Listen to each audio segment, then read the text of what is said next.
Well, joining me with extraordinary timing is Matt Goodwin, pollster and Professor of Politics at the University of Kent. I'm also joined by Quentin Willson, former Top Gear presenter and campaigner for low emission and electric cars. Matt, I can't believe your luck, really. You've commissioned a piece of polling that you said you would exclusively reveal on this programme before we even knew that Rishi Sunak was going to give this speech. And you've been polling attitudes towards some of these green ideas, and in particular, attitudes of motorists to the way government are talking to them.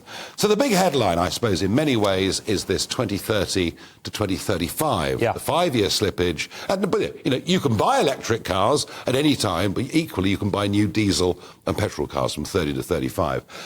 When you polled that, what did the public say? Well, as your previous guest just said, Nigel, among the key groups of voters for Rishi Sunak, this policy is very popular. Among all voters across the country, 50% are opposed to banning petrol and diesel cars by 2030. Only a third of them support it. But look at these key groups that Rishi Sunak has to win back. Opposition, 63% among Brexiteers, 63% among Boris Johnson's 2019 voters, 64% among the working class. Middle-class professionals support it. Workers oppose it. And crucially, pretty much everybody over the age of 50, again, key Conservative voters typically that Rishi needs to win back, they really don't like some of this net zero stuff. So look, just put what you're seeing on social media to one side for a minute. If he is to stand any chance of winning the next election, appealing to those key groups is what he has to do, and they're going to like this stuff. Now, I live right on the edge of Kent and Greater London, the furthest point from central London where they put ULEZ cameras. I've never seen such local anger over an issue. Not just because it hits pensioners and it hits people with their, they're self-employed with their delivery vans. Even those that have got newer cars just think it's wrong and it's unfair and not going to achieve anything. Overall, there are 37 million of us that drive cars. You polled attitudes towards whether, environmental-related taxes and penalties on motorists have gone too far. Yeah. So again, we find that a large plurality of voters, about coming up to half the country, think environmental penalties and fees on motorists have gone too far. Only about 1 in 5 people in the country think they're about right. Now, I've written extensively, as you know, about why I think this issue is going to become one of the next big rebellions in British politics, because, as I've just shown you with the polling, what you're seeing is a more affluent, professional, city-based political media, cultural class advocating lots of these policies, but many workers, many pensioners, many squeezed voters, many people in the smaller towns and the coastal communities are looking at some of this stuff. And as the Prime Minister said today, they just can't make sense of it. They say, well, why am I being asked to pay this? Why do I have to pay £12.50 every time I get in my non-compliant car and drive it around? And I guess, Quentin Willson, that's the point in a way, isn't it? If you're Lord Zach Goldsmith and worth a fortune, then electric cars are great because it's just a little bit of pocket money. But when we've already got people struggling like crazy with ULEZ, isn't this 5-year extension of the ban on the sale of new petrol and diesel cars? It brings us into line, actually, with where Germany have gone and many other countries. Is this not, politically, we'll talk about the business angle in a minute, is it not a simple, pragmatic, straightforward move?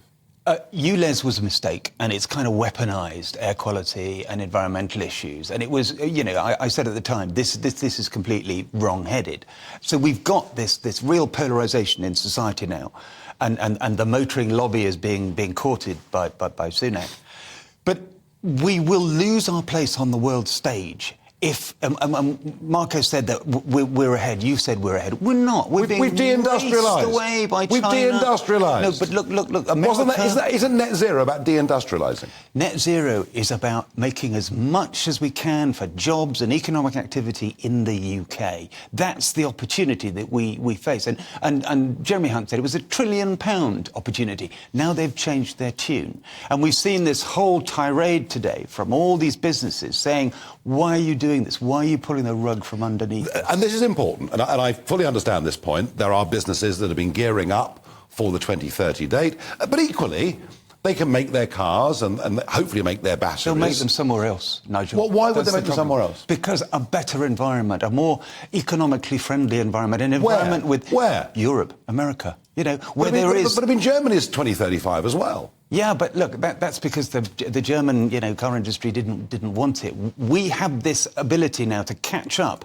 with the rest of the world when it comes to electric cars and battery factories. 25 battery factories in Europe being built and planned. We've got 1.5, and the one the second one, the JLR Stellantis, 4 billion. That could disappear because of this, because there's no certainty in industrial policies. I'm talking about jobs, I'm talking about prosperity, I'm talking about clean air, cheaper energy. Well, I'm talking about jobs. 3,000 steel workers gone at the weekend. Why? We're getting rid of the same coal blast furnaces used all over the world. We're moving to electric arc, which recycles second-hand steel. We've stopped being a primary steel producer. That's madness from a strategic point of view. I'm not a steel expert, but the point I'm making is that we have actually got rid of a lot of heavy industries in the name of going green. Because they don't. We have had the most expensive electricity prices. We've lost both our aluminium smelters. We've gone for wind energy. We've put masses on people's bills. I mean, really, I think what Professor Goodwin is saying here with these numbers is interesting. And it is that if you go to what we call working class voters, a lot of 2019 Tories, a lot of people for whom the cost of living crisis is very, very real, that you see these very large majorities who think, actually, what Sunak's done today is the right thing. We have to recognise these people, don't we? We do, and we need to help their futures and give them jobs and help them retrain, and those jobs to be highly skilled and highly paid. But Sunak was disingenuous in the sense there was no policy for meat, no policy for car sharing, no policy for 7 bins and an aviation tax. You know, he is electioneering here, Nigel. You know this, I get it. I know it. I get it, yeah. And what we're doing is short-term opportunism against a long-term future for our children. And that's what's so craven about this. The other thing I would say to you is this, that the biggest Chinese energy producer, Guaneng, probably a bad pronunciation, they produce more carbon dioxide. One Chinese company produces more carbon dioxide than the whole of the UK. I know. Look. The whole of the UK. 1% of yeah, if that. Yeah, I know. But look, we can use this technology, use our expertise, use our skills to sell it to other countries, and that's what we need to do now because we're in such a dire economic state. What Sunak didn't mention is $100 a barrel for oil. That's what hurts working people the most. What are we going to do about that, Nigel? No. You're right. Oil was $95 yesterday, and it's the highest it's been for some time. And it's been pushed up by Saudi Arabia. Yeah, I get that. I understand that. Equally, electricity has been very expensive on households through subsidy. It needs to come down. You say it's short-term opportunism, but is it a vote winner for him? It may be, but I think the rest of the world will look on and say, this was your defining moment. This was your U-turn, your flip-flop, and possibly the biggest mistake of your political career. 300,000 people have now signed the petition in Wales against 20-mile-an-hour speed. Yeah, I agree. I mean, there is a big lobby there. Schools, hospitals, roads with pedestrians. Okay, so we agree on that. Yeah, completely. Yeah. You, Les, on that, we do agree on very strongly.